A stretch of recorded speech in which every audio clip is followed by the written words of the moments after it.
Bonjour à tous. Comment allez-vous? On m'a dit que l'UADB, c'est la meilleure université du Sénégal. C'est vrai, vous confirmez? On m'a dit aussi que vous avez les meilleures conditions de travail du Sénégal.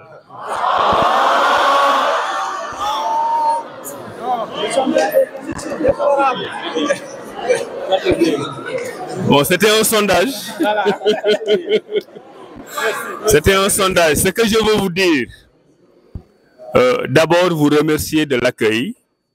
Je l'ai dit tout à l'heure, je suis impressionné par la discipline que j'ai trouvée ici. On voit que vous n'êtes pas satisfait de toutes les conditions de travail. C'est pour cette raison que vous avez mis des brassards rouges. Et j'apprécie particulièrement cette façon de revendiquer sans casser le peu que vous avez déjà.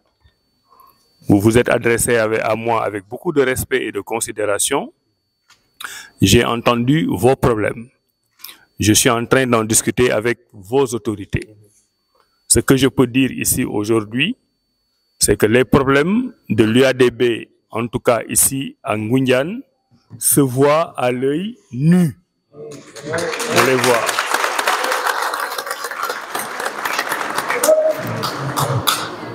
Et c'est pour ça que c'est toujours important de se déplacer sur le terrain pour voir. Parce que ce que je vois ne peut pas être correctement décrit dans un document administratif.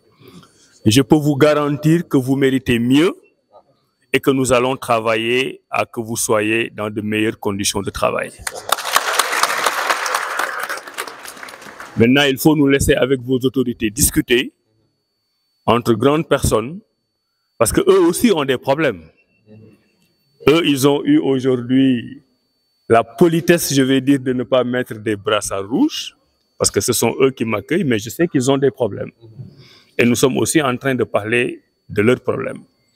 Ce qui nous importe tous, c'est de faire en sorte que le Sénégal ait les meilleures universités d'Afrique et du monde. Parce que c'est ici que se prépare la relève. C'est ici où on forme le capital humain. Et quels que soient les autres projets qu'on peut avoir par ailleurs dans les autres domaines, si on n'a pas les hommes et les femmes bien formés, ça ne sert à rien. Donc notre matière première, c'est le capital humain. Notre matière première, ce sont les professeurs, ce sont les étudiants que vous êtes. Moi aussi, dans une autre vie, au siècle dernier, j'ai mis des brassards rouges. Et nous sommes une génération où énormément de gens aujourd'hui sont aux commandes. Énormément de gens ont fait de brillantes études et de brillantes carrières.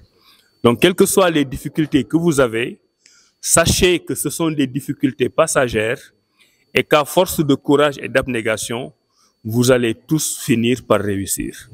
C'est ce que je vous souhaite et j'espère que quand je reviendrai ici, les conditions seront encore les meilleures.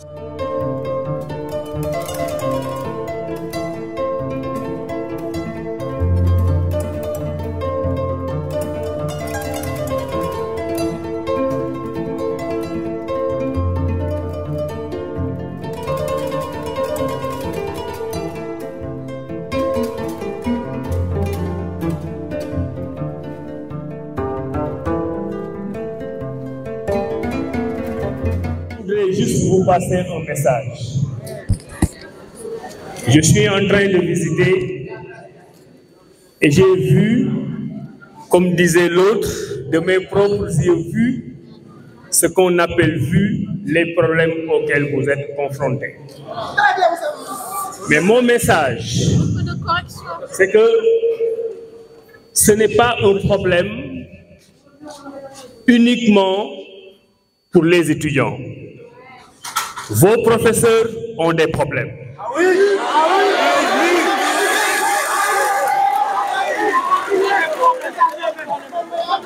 Le personnel administratif et technique a des problèmes.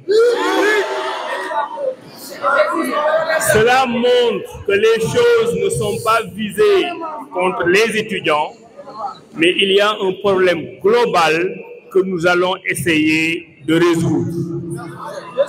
Mais ce problème, nous ne pouvons pas le résoudre seuls. Nous allons le résoudre avec vous. Ah oui. Chacun va faire sa part de don de soi pour la patrie.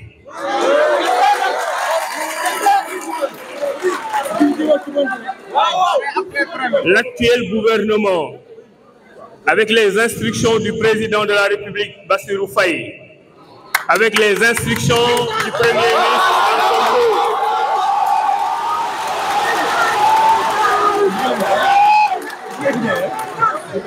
ce gouvernement a compris que le capital humain est au cœur du développement et qu'un pays qui ne sait pas s'occuper de ses étudiants et de son enseignement supérieur est un pays qui est voué à l'échec.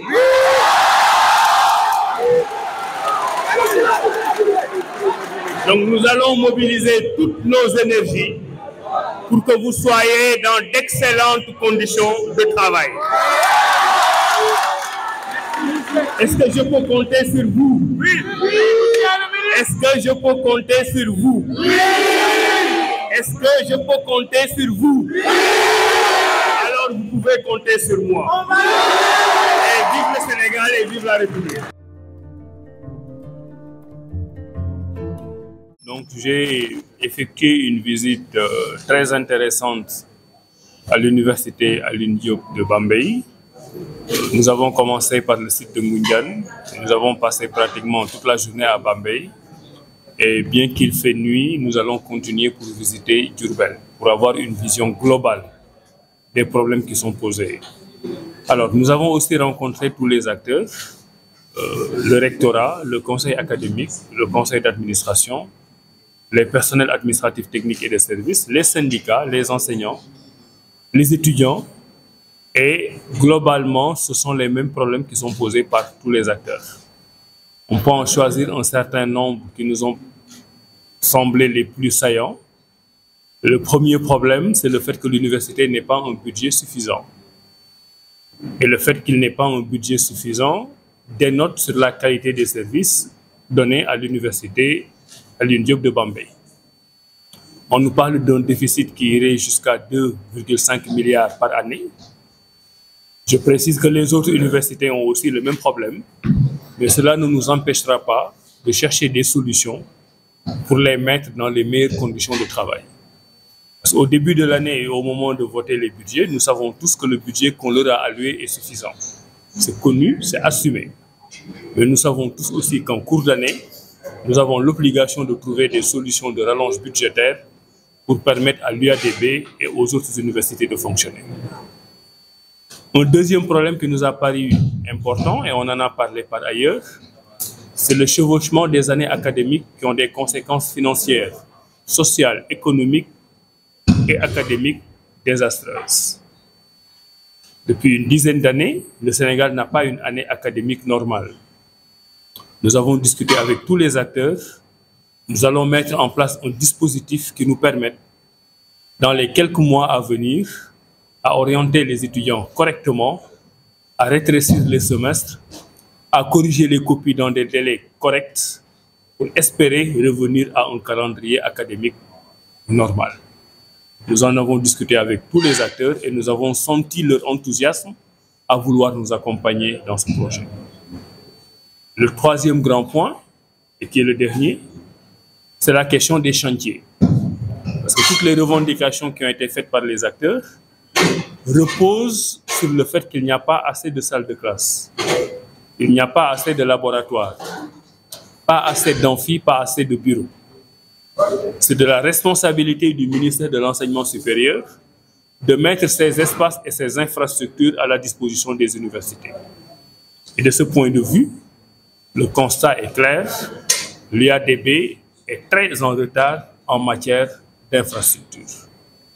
Et c'est au ministère de l'Enseignement supérieur de chercher des solutions de rechange. Nous y travaillons.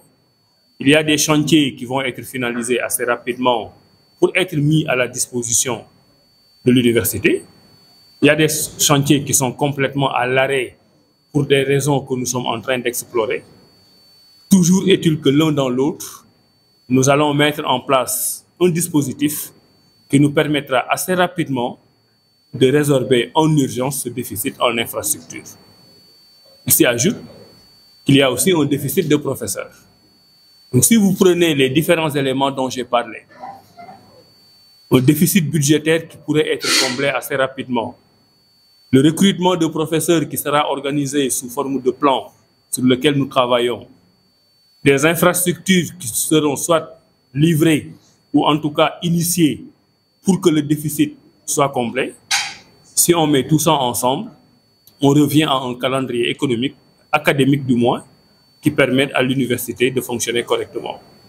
Et j'en profite pour remercier les autorités de l'université qui m'ont accueilli chaleureusement, remercier toutes les parties prenantes qui ont accepté de jouer le jeu du dialogue social. Et je suis sûr que quand je reviendrai ici dans les prochains mois, la plupart de ces problèmes ne seront qu'un mauvais souvenir.